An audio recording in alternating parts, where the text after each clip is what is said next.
नमस्कार, मैं हूं आपके साथ पूर्वी राय और आप देख रहे हैं महाकाल एक्सप्रेस। उज्जैन के शिप्रा नदी के किनारे कार्तिक मेला ग्राउंड में मंगलवार को उपद्रव देखने को मिला। यहां 3 गुटों में जमकर लाठी डंडे चले। यहां पारदी, साथिया, कंजर और गाड़ोलिये समुदाय के ढेरों में विवाद हुआ है। घटना में घायल लोगों को उपचार के लिए जिला चिकित्सालय भेजा। हालांकि मामले में अभी तक कोई गिरफ्तारी नहीं हुई है। दरअसल पूरा घटनाक्रम इस प्रकार है कि शिप्रा नदी के किनारे कार्तिक मेला ग्राउंड में कई समाज के डेरे हैं। यह लोग यहाँ पर तंबू लगाकर रहते हैं और महाकाल मंदिर व काल भैरव मंदिर क्षेत्र में अलग अलग प्रकार का व्यापार व्यवसाय करते हैं। इसके साथ ही कुछ लोग भिक्षावृत्ति करते हैं। आज शाम को करीब आधा दर्जन युवक यहाँ बैठकर शराब पी रहे थे। यह युवक अलग अलग डेरे से थे। यहाँ जमकर लाठी डंडे व लात घुसे पर पथराव हुआ। घटना में कुछ लोग घायल हुए हैं, जिन्हें मामूली चोट आई है, जिन्हें प्राथमिक उपचार दिया गया है। थाना प्रभारी गगन बादल ने बताया कि शिप्रा नदी के पास खुला मैदान में अलग अलग समाज के लोग तंबू लगाकर रहते हैं। ये लोग माला बेचना, भिक्षावृत्ति व फेरी लगाना कर काम करते हैं। यहाँ इनका आपस में विवाद हुआ। 2 लोगों को चोट आई है। गिरने से एक पुलिसकर्मी भी घायल हुआ है। सीएसपी राहुल देशमुख ने बताया कि कार्तिक मेला ग्राउंड में करीब आधा दर्जन युवक शराब पी रहे थे। इस दौरान उन्होंने आपस में विवाद शुरू कर दिया। हालांकि अभी किसी को भी हिरासत में नहीं लिया गया है। मामले की जांच की जा रही है। सर, एक मारपीट और पथराव की घटना हुई है, क्या पूरा मामला? कार्तिक मेला ग्राउंड में जिस प्रकार से 60 लोगों की बसावट है, यहाँ पर 5 से 7 लड़के थे जो शराब पिए हुए थे। इन्होंने आपस में विवाद करना शुरू कर दिया और अपनी इसी विवाद के बीच उन्होंने लकड़ी से, डंडों से और कुछ जगह पत्थरों से आपस में मारपीट भी करी। कुछ लोग इसमें घायल किए, उनको तुरंत उपचार दिया गया है। उस पर पुलिस जांच कर रही है। कितने लोगों को हिरासत में लिया है सर? अभी किसी को हिरासत में नहीं लिया गया है, इस पर पूर्णतः वो जांच कर रहे हैं। जो 5-7 लड़के थे जिन्होंने बात किया भी था, सब शराब पिए हुए थे। इसकी मौत में जांच कर रहे हैं। थाना चिमनगंज मंडी प्रभारी गजेंद्र पचौरिया जानकारी देते हुए बताया कि विगत दिनों में पतंग की डोर से कई दुर्घटनाएं हुई हैं, जिसमें देखने में आया कि चाइना की डोर के साथ ही जिस डोर में कांच डाला गया है, उस डोर से भी लोग घायल हो रहे हैं। इन घटनाओं को देखते हुए पुलिस महानिदेशक के आदेश पर आज हमारे द्वारा चाइना की डोर की तलाशी लगाई व कांच लगी डोरी को जब्त किया गया और सभी दुकानदारों को समझाइश दी गई। पूर्व कार्रवाई की जा रही है। किस पर पूरी कार्रवाई की जा रही है? थाना क्षेत्र में जितनी भी पतंग की दुकानें हैं, जहां पतंग के जो धागे बेचते हैं, तो हमारे श्रीमान पुलिस अधीक्षक महोदय और अन्य वरिष्ठ अधिकारियों के आदेश के पालन में सख्त निर्देश हैं कि जहां भी चाइना डोर बिकती मिल पाई जाती है, हम लोग उस पर प्रॉपर गंभीर धाराओं में अपराध पंजीबद्ध करेंगे। सर, आज इंदिरानगर में कार्रवाई की गई, किस पर की कार्रवाई? आज जितनी भी दुकानें हैं, हम लोगों ने, मैंने और हमारे सीएसपी मैडम ने स्टाफ के साथ में सभी दुकानों को सर्च किया और उनमें ये चेक किया कि कोई जो भी इवन दैट जो कुछ ऐसे धागे हैं जिनमें कांच लगा हुआ है, उसको भी हम लोग प्रॉपर चेक कर रहे हैं। यदि ऐसा पाया जाता है तो क्योंकि उससे भी कई घटनाएं ऐसी हो रही हैं, ऐसा पाया जाता है तो उसके खिलाफ हम कार्रवाई कराएंगे। उज्जैन में विद्यार्थियों का लघु कुंभ राज्य स्तरीय युवा उत्सव के लिए 23 समितियां गठित की गई हैं। सम्राट विक्रमादित्य विश्वविद्यालय उज्जैन की मेजबानी में आगामी 8 से 10 जनवरी तक 3 दिवसीय राज्य स्तरीय युवा उत्सव का भव्य आयोजन होने जा रहा है। इसे युवा विद्यार्थियों का लघु कुंभ कहा जा रहा है, जिसमें मध्य प्रदेश के 24 विश्वविद्यालयों के छात्र अपनी सांस्कृतिक और साहित्यिक प्रतिभा का प्रदर्शन करेंगे। विद्यार्थी कल्याण संघ का अध्यक्ष प्रोफेसर एस.के. मिश्रा के अनुसार आयोजन की गरिमा बनाए रखने के लिए अनुभवी प्राध्यापकों और अधिकारियों को महत्वपूर्ण जिम्मेदारियां सौंपी गई हैं। प्रमुख समितियां और उनके मार्गदर्शक एवं समन्वय समिति प्रोफेसर अर्पण भारद्वाज, कुलगुरु डॉक्टर अनिल कुमार शर्मा, कुल सचिव के मार्गदर्शन में मुख्य समन्वयक प्रोफेसर डी.एम. कुमावत व्यवस्थाओं की निगरानी करेंगे।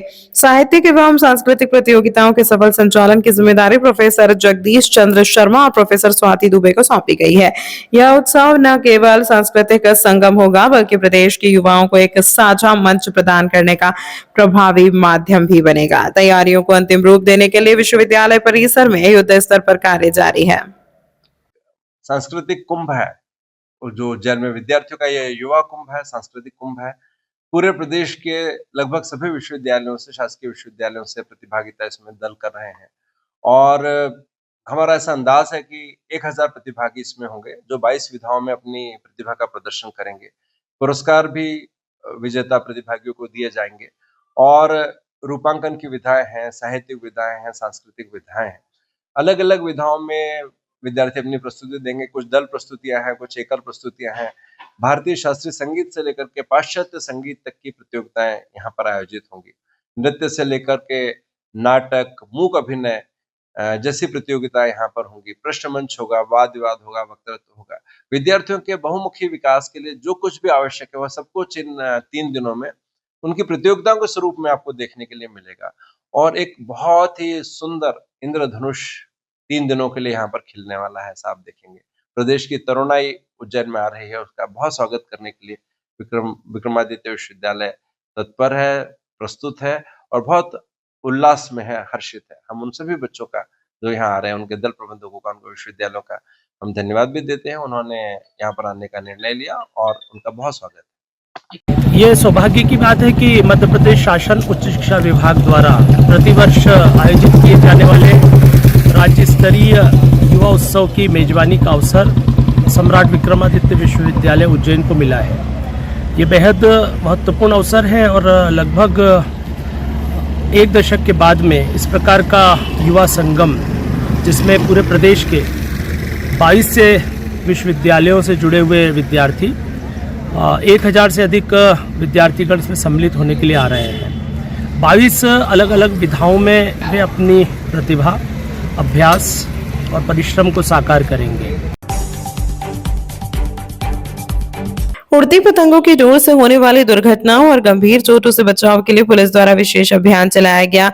एसपी प्रदीप शर्मा के निर्देशन में चलाए गए इस अभियान का मुख्य उद्देश्य पतंग की तेज और खतरनाक डोर से गले, चेहरे और हाथों पर होने वाली चोटों को रोकना है। एंटी डोर प्रोटेक्टर वाहन के आगे लगने वाला ऐसा सुरक्षा उपकरण है जो तेज गति से आने वाली डोर को चालक तक पहुंचने से पहले ही रोक देता है या निष्क्रिय कर देता है। इस दौरान यातायात पुलिस ने न सिर्फ प्रोटेक्टर लगाए बल्कि वाहन चालकों को इसके महत्व के बारे में भी समझाया। साथ ही सुरक्षित वाहन संचालन और यातायात नियमों का पालन करने के लिए जागरूक किया गया।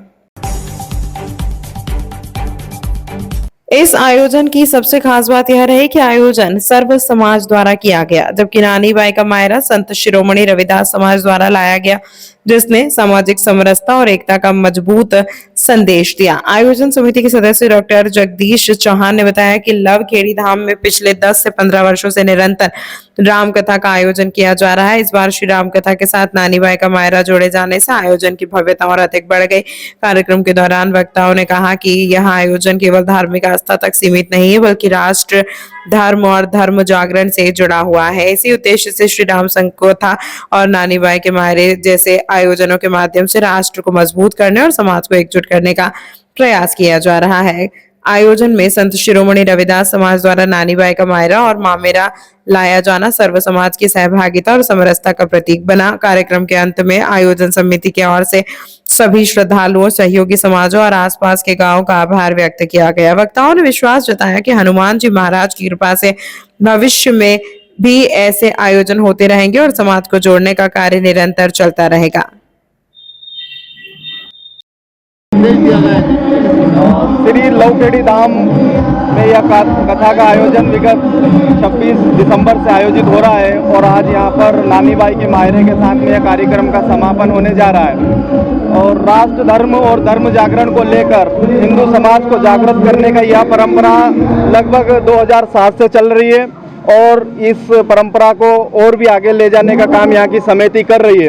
क्योंकि बांग्लादेश और अन्य विश्व के पटल पर देखा जाए तो हिंदू समाज के साथ में बर्बरता हो रही है। ऐसी बर्बरता को रोकने के लिए भारत में भी धर्म के जागरण के लिए निरंतर अभियान चल रहे हैं। उसी धर्म जागरण को लेकर राष्ट्र को मजबूत करने के लिए और बांग्लादेश जैसी समस्या हमारे देश में उत्पन्न ना हो, इसलिए राष्ट्र जागरण का काम ये धर्म श्री राम कथा और नानी बाई मायरा के माध्यम से की जा रही है। हमारे लवखेड़ी धाम पर वर्ष 2007 से रामकथा का आयोजन हो रहा है।